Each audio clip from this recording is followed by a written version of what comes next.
कल मैंने एक छोटा सा दृश्य देखा, लेकिन कुछ दृश्य छोटे होते हुए भी पूरी जिंदगी का आईना बन जाते हैं। मेरे सामने एक माँ और उसकी बेटी बैठी थी। माँ अपने मोबाइल की स्क्रीन पर उलझी हुई थी। उन्होंने मुस्कुराकर बेटी से पूछा, बेटा ये कैसे करना है? बेटी ने बिना सिर उठाए जवाब दिया, मम्मी आपको समझ नहीं आएगा, रहने दीजिए। बस इतना ही, कोई झगड़ा नहीं, कोई ऊंची आवाज नहीं, लेकिन इस एक वाक्य में आज की पीढ़ी की सबसे बड़ी बेचैनी छिपी हुई थी। हमारे पास दुनिया के लिए समय है, लेकिन जिन्होंने हमें दुनिया दिखाई उनके लिए धैर्य कम पड़ने लगा है। सोचिए, कभी यही माँ थी जिसने हमें चम्मच पकड़ना सिखाया था, फिर पेंसिल पकड़ना, फिर किताब, फिर जिंदगी। जब हम एक शब्द भी ठीक से नहीं बोल पाते थे, तब उन्होंने उसे सैकड़ों बार दोहराया।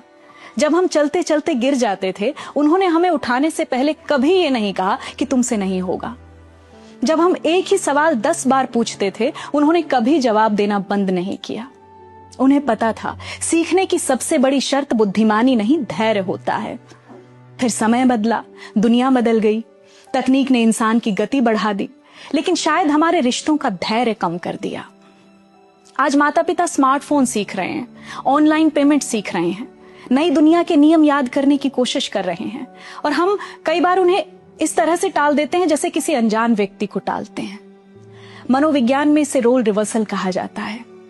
जिंदगी का वो मोड़ जब माता पिता धीरे धीरे उस देखभाल के पात्र बन जाते हैं जो कभी उन्होंने हमें दी थी। बचपन में वो हमारे संरक्षक थे, अब बुढ़ापे में उन्हें हमारे धैर्य की जरूरत होती है। ध्यान रखिए, उम्र सबसे पहले शरीर को नहीं, आत्मविश्वास को कमजोर करती है। जब कोई पिता बार बार पूछता है कि ये कैसे करना है, कोई माँ कहती है कि एक बार फिर से समझा दो, तो वो सिर्फ तकनीक नहीं सीख रहे होते, वो इस बदलती दुनिया में अपने लिए थोड़ी सी जगह बचाने की कोशिश कर रहे होते हैं। कहा जाता है बच्चों को पालने में सबसे ज्यादा पैसा नहीं लगता, सबसे ज्यादा धैर्य लगता है, और शायद बुढ़ापा उसी धैर्य का लौटाया जाने वाला ऋण है।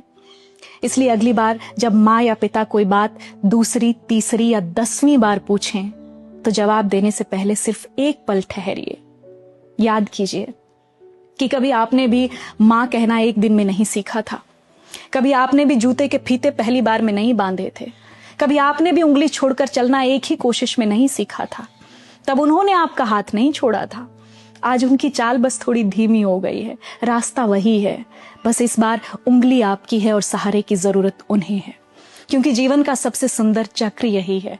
बचपन में उन्होंने हमें चलना सिखाया था, बुढ़ापे में हमें बस उनके साथ थोड़ा धीरे चलना है।